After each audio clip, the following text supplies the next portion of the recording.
দীর্ঘদিন যাবৎ বেহাল অবস্থা নবদ্বীপের মাঝদিয়া পঞ্চায়েতের রাস্তার। বিক্ষোভে গ্রামবাসীরা। অভিযোগ, দীর্ঘ প্রায় 15 বছর যাবৎ এই রাস্তাটি একই রকম অবস্থায় পড়ে আছে।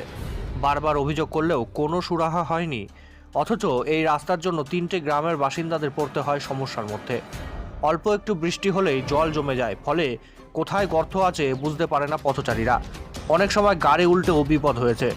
নবদ্বীপের ফকিরতলা থেকে মুকুন্দপুর পর্যন্ত এই দীর্ঘ রাস্তার বহু বছর যাবৎ এই রকম একই অবস্থা। তাই আজ বাধ্য হয়ে সকাল থেকে পথ অবরোধ করে বিক্ষোভ দেখায় গ্রামবাসীরা। বেলা বাড়তেই সেই বিক্ষোভ আরও ঝাঁঝালো হয়। রাস্তায় টায়ার জ্বালিয়ে বিক্ষোভ দেখাতে থাকে গ্রামবাসীরা। আর একবার জানায়, দীর্ঘদিন যাবৎ বেহাল অবস্থা নবদ্বীপের মাঝদিয়া পঞ্চায়েতের রাস্তার। বিক্ষোভে গ্রামবাসীরা। অভিযোগ, দীর্ঘ প্রায় 15 বছর যাবৎ এই রাস্তাটি একই রকম অবস্থায় পড়ে আছে।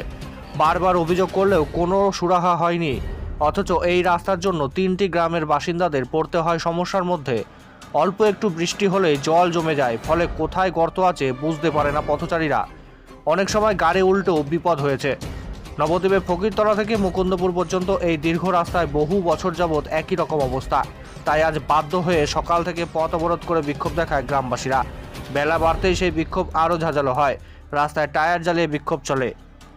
কিন্তু যাওয়া আসা করতে পারি না, কাদার জন্য হাঁটাচলা করতে পারি না, গাড়ি ঘোড়া নিয়ে গেলে পড়ে যায়, অ্যাক্সিডেন্ট হয়, এইসব প্রবলেম। আজকে কি অ্যাক্সিডেন্ট হয়েছে? প্রায় দিনই অ্যাক্সিডেন্ট হয়। আপনার নাম? কোন পাড়ায় থাকেন? করছে একটাই কারণ আমাদের এই যে রাস্তাটা 3 কিলোমিটার রাস্তা, প্রায় ফকিরতলা থেকে মুকুন্দপুর পর্যন্ত, এর মধ্যে পরপর 3টে বড় বড় গ্রাম পড়ে। এই গ্রামের প্রচুর বাসিন্দা এবং প্রচুর স্কুল ছাত্রী, কলেজ ছাত্রী এই রাস্তা দিয়ে যাতায়াত করে এবং একটা বাইপাস রুট হিসাবে ব্যবহার করে এই রাস্তাটাতে। তো গত 15টা বছর ধরে আমাদের রাস্তার এই খারাপ অবস্থা এবং প্রায় একটা বছর ধরে আমাদের এই রাস্তাটা আরও খারাপ হয়ে গেছে।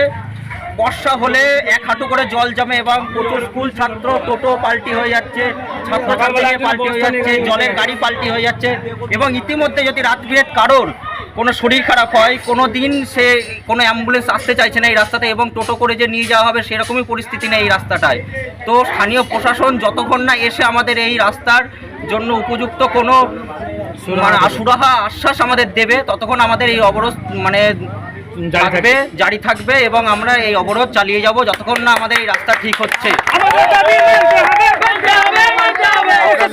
বাড়ি মাঝদিয়া নবদ্বীপ ব্লকের বাসিন্দা। আমাদের এই রাস্তাটি ফকিরতলা থেকে মুকুন্দপুর পর্যন্ত প্রায় 3 কিলোমিটার রাস্তা। এখন আপনারা অবরোধ কোথা থেকে কোথায়? আমরা অবরোধ করছি মাঝদিয়া গ্রাম থেকে, মাঝদিয়া বাজার কোথায় দাঁড়িয়ে করছে? আমরা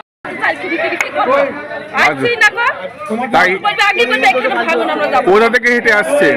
সবাই হেঁটে আসছে, ধান নিয়ে আসতে পারছে না, টোটো আসবো না, নাহলে কি ধান ভাঙাইতে তলায় যাইতে হবে।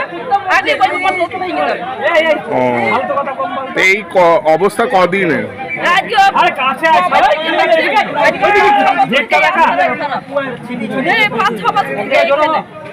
আচ্ছা, জল বেঁধে থাকে, এক গাদা করে 1 হাঁটু করে হয়ে যায়। আচ্ছা।